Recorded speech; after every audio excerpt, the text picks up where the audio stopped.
ಕರ್ನಾಟಕ ರಾಜ್ಯದಾದ್ಯಂತ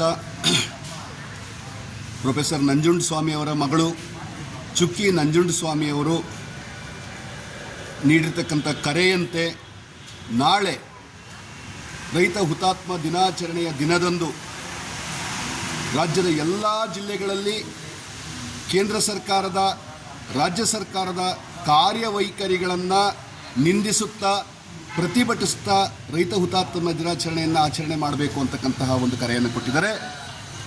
ಅದರ ಭಾಗವಾಗಿ ಚಿಕ್ಕಮಗಳೂರು ಜಿಲ್ಲೆಯ ಜ್ವಲಂತ ಸಮಸ್ಯೆಗಳು, ರಾಜ್ಯ ಮಟ್ಟದ ಜ್ವಲಂತ ಸಮಸ್ಯೆಗಳನ್ನು ಆಧಾರವಾಗಿಟ್ಟುಕೊಂಡು ಬೋಳರಾಮೇಶ್ವರ ದೇವಸ್ಥಾನದಿಂದ ವಾಹನಗಳ ಜಾಥಾ ಚಳುವಳಿಯನ್ನು ನಾವು ಆರಂಭಿಸಿದ್ದೇವೆ.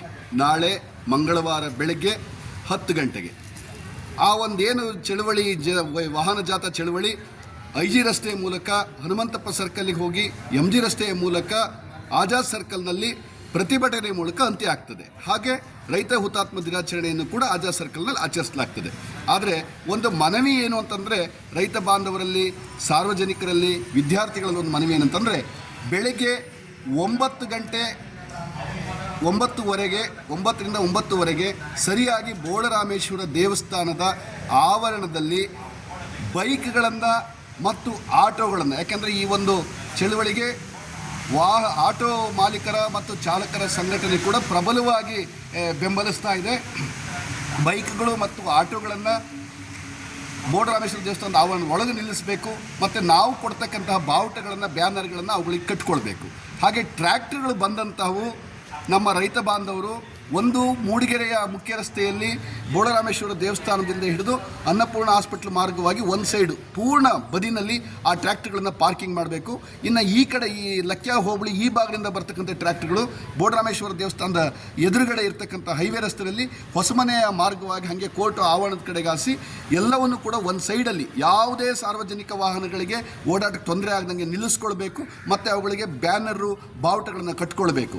ಸರಿಯಾಗಿ 9:00 ನಾವು ಬೋಳರಾಮೇಶ್ವರ ದೇವಸ್ಥಾನದ ಆವರಣದೊಳಗಡೆ ಒಂದು ಸಭೆಯನ್ನು ನಡೆಸ್ತೀವಿ. ಎಲ್ಲ ಚಾಲಕರು ಮತ್ತು ರೈತರುಗಳು ಏನು ಆಗಮಿಸಿರ್ತಾರೆ ಅವ್ರನ್ನೆಲ್ಲರನ್ನು ಉದ್ದೇಶಿಸಿ ಒಂದು ಸಭೆ ನಡೆಸ್ತಾ ಇದ್ದೀವಿ. ಅದೇನಪ್ಪ ಅಂತಂದರೆ, ಹೇಗೆ ಸಾಗಬೇಕು ನಾವು ಅಂತಕ್ಕಂತಹ ವಿಚಾರವಾಗಿ, ಮತ್ತು ಅಲ್ಲಿಯ ನಿಯಮಗಳು ಯಾವ ರೀತಿ ಅವರು ಆ ಒಂದು ಪ್ರತಿಭಟನೆಯನ್ನು ನಡೆಸಬೇಕು ಅಂತಕ್ಕಂಥ ನಿಯಮಗಳನ್ನು ಹೇಳಿ ಆ ಸಭೆಯನ್ನು ಅಂತ್ಯಗೊಳಿಸಿ ಕರೆಕ್ಟಾಗಿ 10 ಗಂಟೆಗೆ ನಾವು ಬೋಳರಾಮೇಶ್ವರ ದೇವಸ್ಥಾನದ ಮುಖ್ಯ ರಸ್ತೆಯ ಸರ್ಕಲ್ನಲ್ಲಿ ಒಂದು ಹಸಿರು ಬಾವುಟವನ್ನು ತೋರಿಸೋದ್ರ ಮೂಲಕ, ಒಂದು ಪಟಾಕಿಯನ್ನು ಸಿಡಿಸೋದ್ರ ಮೂಲಕ ಚಾಲನೆಯನ್ನು ನೀಡ್ತೇವೆ.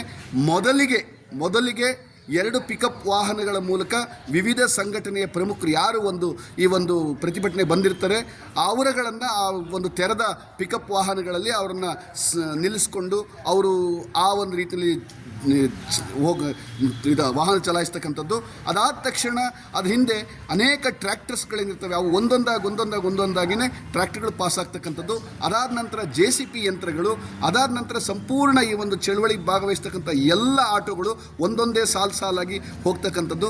ಅದಾದ ನಂತರ ಚಳುವಳಿಗೆ ಆಗಮಿಸಿದಂತಹ ಕಾರುಗಳು, ಜೀಪುಗಳು ಕೂಡ ಒಂದೊಂದಾಗಿಯೇ ಸಾಗ್ತಕ್ಕಂಥದ್ದು. ಅದಾದ ನಂತರ ಬೈಕ್ಗಳು, ಅಂತಿಮವಾಗಿ ಬೈಕ್ಗಳು ಒಂದು ಲೈನಲ್ಲಿ ಎರಡರಂತೆ ಅವರು ಕೂಡ ಒಂದು ಶಿಸ್ತುಬದ್ಧವಾಗಿ ಈ ವಾಹನ ಜಾಥಾ ಚಳವಳಿನಲ್ಲಿ ಭಾಗವಹಿಸ್ತಾ ಇದ್ರಿ, ಅವರು ಶಿಸ್ತುಬದ್ಧವಾಗಿ ಕ್ರಮಬದ್ಧವಾಗಿ ಪ್ರತಿಭಟನೆಯನ್ನು ಅಂತ್ಯಗೊಳಿಸಬೇಕು, ಶಾಂತಿಯುತವಾಗಿ ಪ್ರತಿಭಟನೆಯಲ್ಲಿ ನಡ್ಕೊಳ್ಬೇಕು.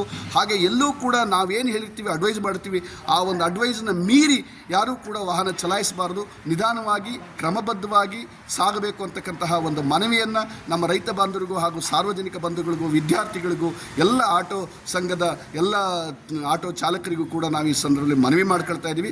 ಸರಿಯಾಗಿ 9:30 ಬೋಳರಾಮೇಶ್ವರ ದೇವಸ್ಥಾನದ ಆವರಣದ ಆಸುಪಾಸಿನಲ್ಲಿ ಎಲ್ಲ ವಾಹನಗಳು ಬಂದು ಜಮಾಯಿಸಬೇಕು ಅಂತಕ್ಕಂತಹ ವಿನಂತಿಯನ್ನು ಮಾಡ್ತಾ, ಸರಿಯಾಗಿ 10 ಗಂಟೆಗೆ ವಾಹನ ಜಾಥಾ ಚಳವಳಿ ಪ್ರಾರಂಭ ಆಗ್ತವೆ ಅಂತಕ್ಕಂಥದ್ದನ್ನ ನಾನು ಈ ಸಂದರ್ಭದಲ್ಲಿ ಹೇಳ್ತಾ, ತಮ್ಮೆಲ್ಲರಿಗೂ ಮುಗಿದೊಮ್ಮೆ ನಾನು ನಾಳೆ ಏನು ಆಗಮಿಸ್ತಿರ್ತಕ್ಕಂಥ ಎಲ್ಲ ಒಂದು ವಾಹನ ರ್ಯಾಲಿಯಲ್ಲಿ ಭಾಗವಹಿಸ್ತಕ್ಕಂಥ ಎಲ್ಲರಿಗೂ ಕೂಡ ಸ್ವಾಗತವನ್ನು ಕೋರ್ತಾ, ಹಾಗೆ ಅವರವರ ಜವಾಬ್ದಾರಿಯಲ್ಲಿ ಅವರು ನಡೆದುಕೊಳ್ಬೇಕು ಅಂತಕ್ಕಂಥದ್ದನ್ನು ಕೂಡ ಈ ಸಂದರ್ಭದಲ್ಲಿ ಹೇಳ್ತಾ ಇದ್ದೀನಿ.